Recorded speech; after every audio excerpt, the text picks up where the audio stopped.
Hello YouTube, D-Man Biker here again with another tank showcase. Today I'm going to be showing you these 4 tanks. You've already seen the 2 on the right, but not the 2 on the left.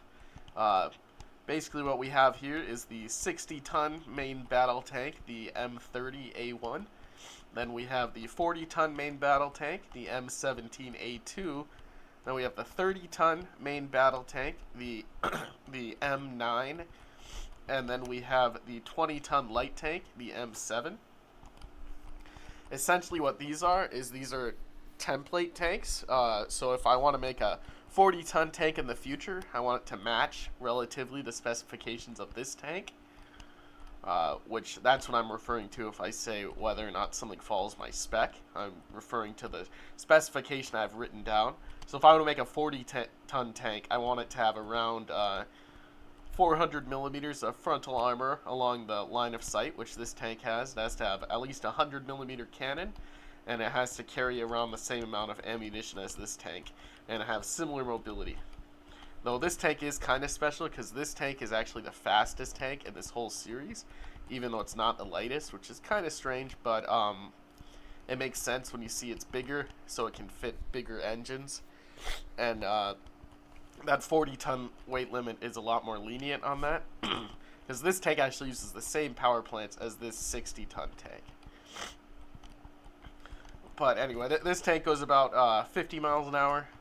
40-ton, this can go over probably 70 miles an hour, but I've never actually driven it long enough for it to go that fast. I've gotten up to over 65 though. I'm a little sick, so there might be some jump cuts in this video where I'm stopping to cough. This tank goes about 40 miles an hour. It'll go faster than that on a long straight, but that's what you can reasonably expect. And this light tank goes about 50 miles an hour. The 60-ton, this has around 500 millimeters of LOS armor. When I say LOS, I mean line of sight, which is when you're looking straight at the front of the tank like this, all the armor surfaces are at least 500 millimeters. Technically, the straight front of the turret without the spaced armor on this is like 489, but in almost any situation, you'll be using your gun depression, which this thing's got 10 degrees of gun depression, remember, so it's not really a weak spot. Plus, these spaced armor areas, those create at least 500 millimeters of armor. And then this tank, at 40 tons, this actually has 400 millimeters of LOS armor, though the specification only calls for 350 millimeters. Because I think that's reasonable enough. It's just this tank has that much. You can go over the specification wherever you want. And then my 30-ton tank, it has at least 200 millimeters of LOS armor, which I think this thing hits just about right on the dot. I think it's got a little bit over 200 because I believe each of these plates is angled at 25 degrees. Which is 65 degrees, so it's got a little over double effectiveness on both these plates. And then the front of the turret is 120, and it's angled at the same 25 degrees as the frontal hull, so you've probably got 220, 230 effective armor on the front. And I think it's got 80 millimeters of side armor. This has got 90, and this has got 100. Side armor isn't quite as important, but usually you're going to want at least 100 on your big heavy tanks and at least 80 on your lighter tanks. As for the light tank, it's only got 75 millimeters straight. The frontal hull, I think, is angled right at 60 degrees. It might be 65 actually, because I believe this is 177 millimeters of effective armor on turret and hull. And then side armor is only 50. This is a light tank. It doesn't need too heavy of all that stuff, and it's got a much weaker power plant. So if we look, we have 59.1 horsepower per ton on our light tank. We've got 39.2 horsepower per ton on our 30-ton. We've got 61.6 horsepower per ton on our 40-ton, and then we've got 50.4 horsepower per ton on our 60-ton.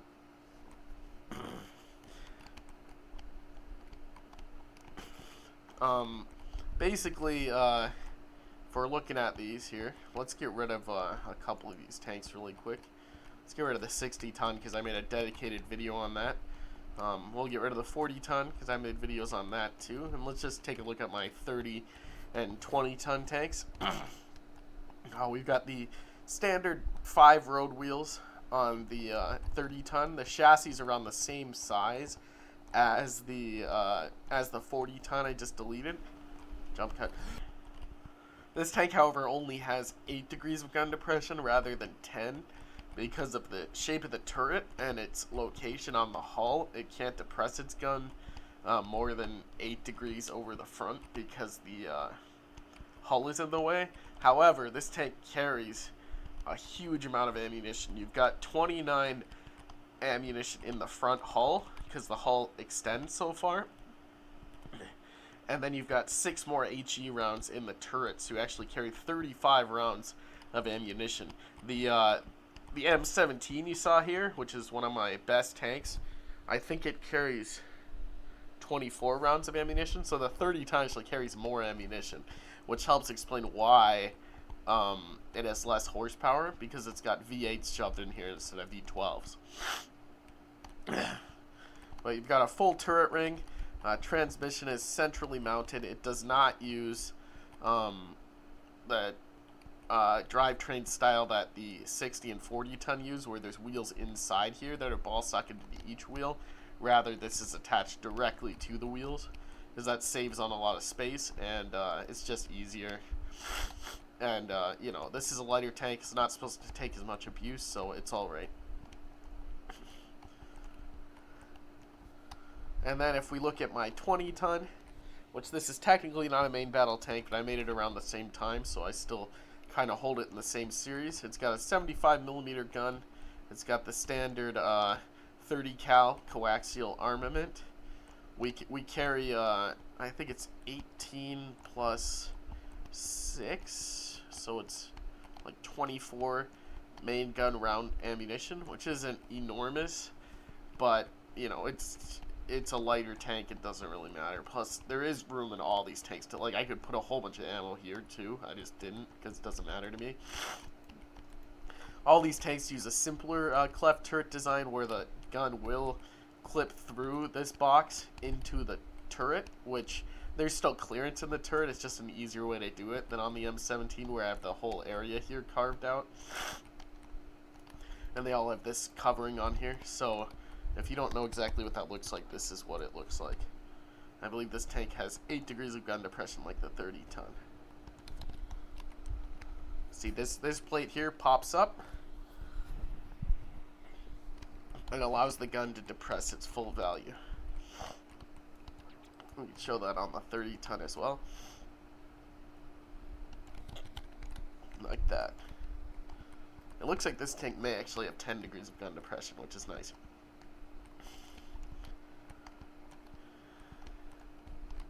Let's drive one of these tanks around so I can show you the mobility here. Here's the 30-ton. See, it's got get up, it picks up, it goes. I mean, it's not a slow tank. We're easily going 40 miles an hour. And we can go over 40 miles an hour. We're going about 45 now. I'd say reasonably this tank will go about 50 on flat land. It'll keep accelerating for a long time, but it's definitely not as fast as the 40-ton. The 40-ton is just insane how fast it goes.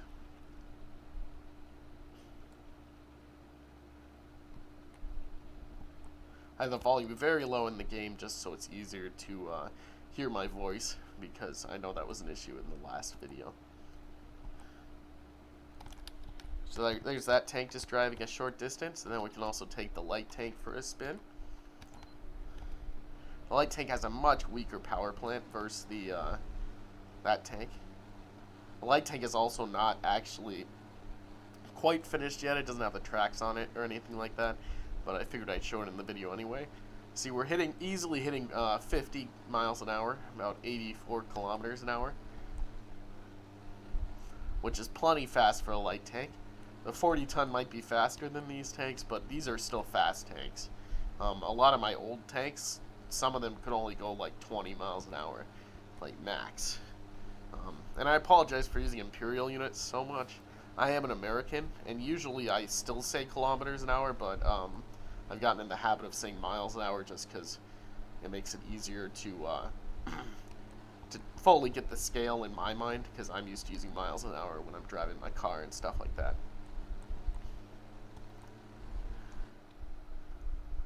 Either way, this tank is a pretty good light tank.